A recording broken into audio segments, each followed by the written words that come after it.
Welcome back to another episode of Rock Boys Football. Dill, it is Sunday morning, and it sounds like Florida is trending to find their guy, and that's going to be Jon Sumrall. And look, it does not take you very long to open up the message boards, open up Twitter. There are a lot of Florida fans that are all over the place in terms of how they feel, and I see a lot of the doubts that a lot of Florida fans have. And I'll be quite frank about it, Dill. I don't blame the Florida fans for having some question marks here. I don't blame the Florida fans for having some question marks, not necessarily regarding Jon Sumrall, but in terms of the process.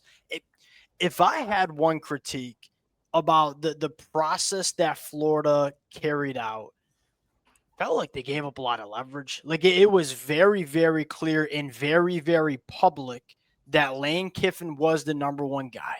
And I think that hurt Florida a little bit, and I think it gave Lane a lot of leverage. And I think Lane used that leverage. And, there are some rumors and some takes regarding some boosters and high level donors that got a little frustrated with the process and how Lane Kiffin was kind of dragging this out. Look, can you honestly blame like honestly, I'm looking at how this is being handled now with LSU and Ole Miss. Yeah, I don't know that anyone's exactly winning in this situation. I agree. I do understand, like, play devil's advocate, maybe. The way Lane Kiffin's handled a lot of this, I would imagine, would be extraordinarily frustrating for a team. And frankly, it does feel a little bit back to the old school Lane Kiffin, very me oriented, very much willing to make things a circus. And he's certainly doing that now. I mean, threatening to like poach staff members and players before Ole Miss's run. Like, I mean, that's crazy. Could not agree more with in the Florida fans who've been rocking with the boys for the last couple of weeks. No, I was a Lane Kiffin guy. He was very clearly my number one target for Florida. With the large part of that being, it sounded like Lane Kiffin grew up a little bit, man. It sounded like that wasn't necessarily the old Lane Kiffin. He's matured a little bit. The last 2 weeks feels like the old Lane Kiffin. And that would I still prefer to see Lane Kiffin on the sidelines in Gainesville if I'm a Florida fan? Yeah, probably. Well, right, because at the end of the day, Lane Kiffin, what he has is a proven SEC ability to win big games, and that's clearly what Florida's starving for. Yeah. So that is, I get why people look, we're just going to run back the G5 guy. Like, we're Florida. We should be able to go get a guy who's more proven. Perhaps, but like Lane Kiffin, frankly, he does feel like kind of the only guy out there, maybe with the exception of Coach Drinkwitz. Agreed, and that was equally Florida fans were not a fan of Coach Drink either. I fully understand the Florida fans and their question marks about Jon Sumrall, and I have question marks too, and we're gonna talk about those question marks. Can I do a slight elevator pitch on why this could work out? Number one, let's be very clear about one thing. This is Florida. And there are some Florida fans that are acting like Lane Kiffin was the only coach on the market that could win at Florida. That is, as much as I was a Lane Kiffin guy too, could not be more false, right? And so to act like Jon Sumrall does not have a chance to win at Florida, I think is a misguided point. The other thing is the Billy Napier 2.0. And look, I fully understand the optics aren't great around this, right? You literally just went to the G5 in the state of Louisiana and grabbed Billy Napier. Didn't work out. You're doing a very similar thing here with Jon Sumrall. Here is the question I'll ask you, Dill. Is Billy Napier 2.0, is what the Florida fans are calling Jon Sumrall, is that all that bad if Jon Sumrall brings in an offensive coordinator that can call an offense? Because, look, all right, again, play devil's advocate, because this is how I think Florida fans should approach it is, even if you don't love the hire, you're not going to stop rooting for Florida. Look, I'm a Michigan fan, and hey, we've been through the roller coaster. I never stopped being a Michigan fan. Dill, what if Jon Sumrall is Billy Napier 2.0, but gets the offensive coordinator right and gets quarterback development right?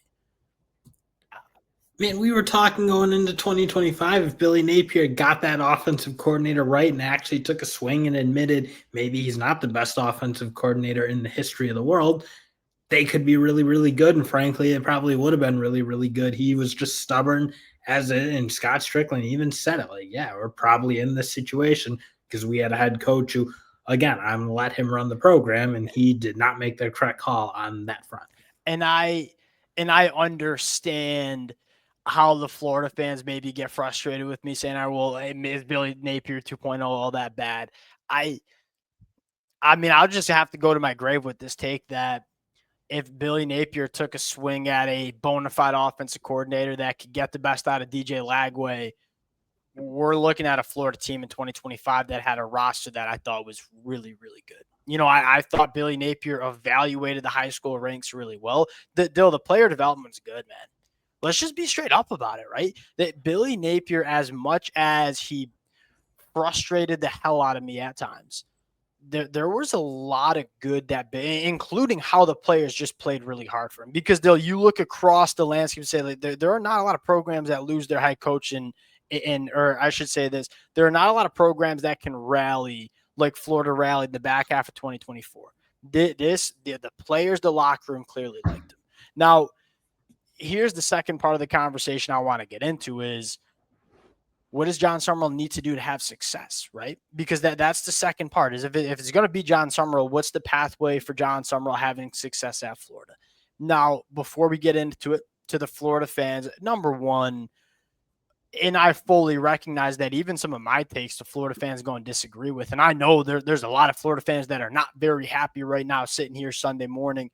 Let it rip in the comment section. Would love to hear from the Florida fans, fully recognizing that there's a lot of different takes to be had with this situation. I promise you one thing, I have a lot to talk about regarding Florida the next couple of months, right? If they do end up going with Jon Sumrall has been very, very good in the portal and quite frankly, very, very active in the portal. And we're going to have a lot to talk about in terms of who's he going to retain, the players he's going to go out and get, the coaching staff that he's going to bring over as well.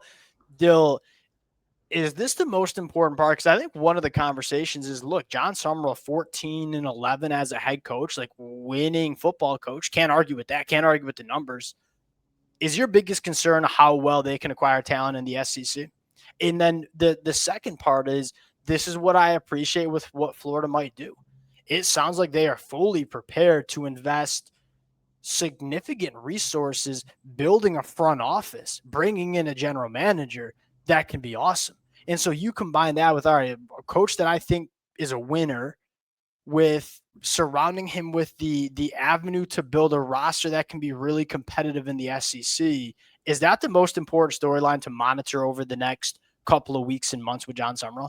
Yeah, that is probably going to be the interesting part, is what that front office relationship looks like. Is it going to be something maybe like what Oklahoma's is with Jim Nagy, in terms of like, it feels almost like a little bit separate, and it's not head coach, GM. Like Kirby Smart's never going to give up any control, and I don't think he should, frankly. Yeah. I'm kind of with you though. Jon Sumrall, he probably does need more of an infrastructure around him right now.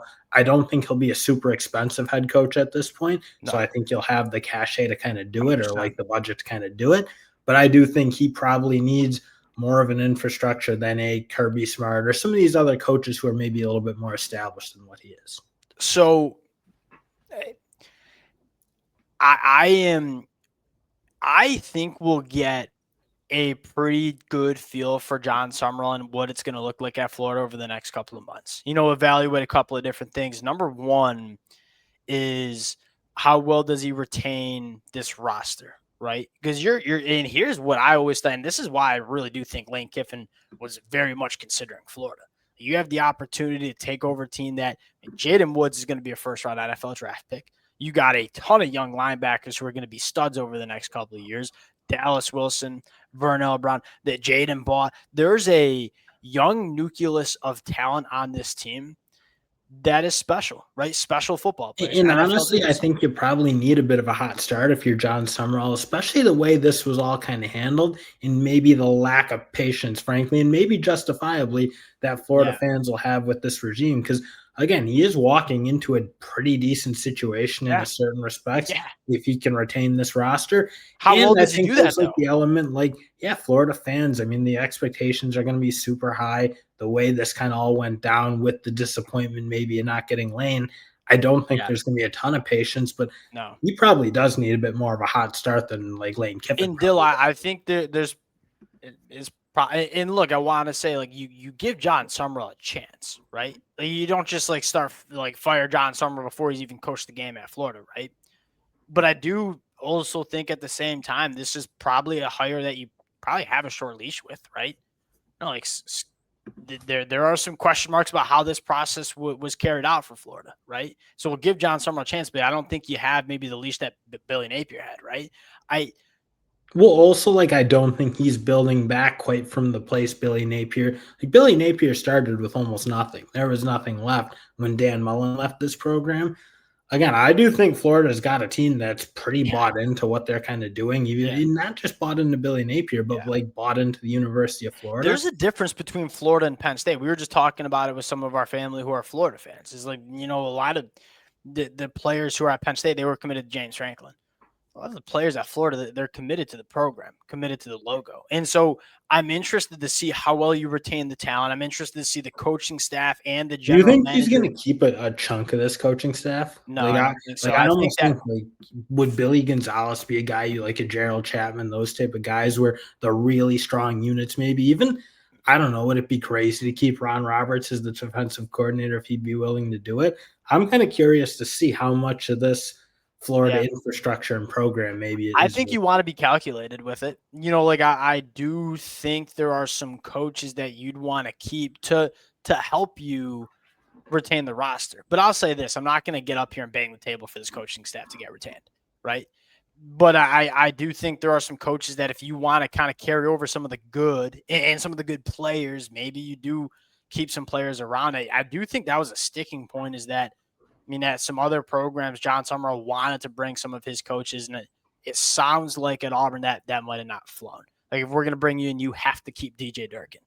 Which, if I'm Jon Sumrall, I would have thought that's a no-brainer. But maybe that's kind of the idea of why he wants to take Florida. Is number one, I think Florida is just a better job probably. But number two, make sure you have control of what you're doing, which I Well, think in any head coach fairness, like, wants. yeah, if I'm Jon Sumrall, I am trying very hard to bring over Joe Craddock. Like Joe Craddock for him We as were the talking offensive about Florida hiring Joe Craddock 12 months ago, by the in way. the in probably they probably should have if we're being perfectly honest. So that's like the type of guy. I'm not saying just try to run back this whole Florida staff, but there do feel like to me some key members that I think if I could keep, I'm probably trying to keep. Yeah, I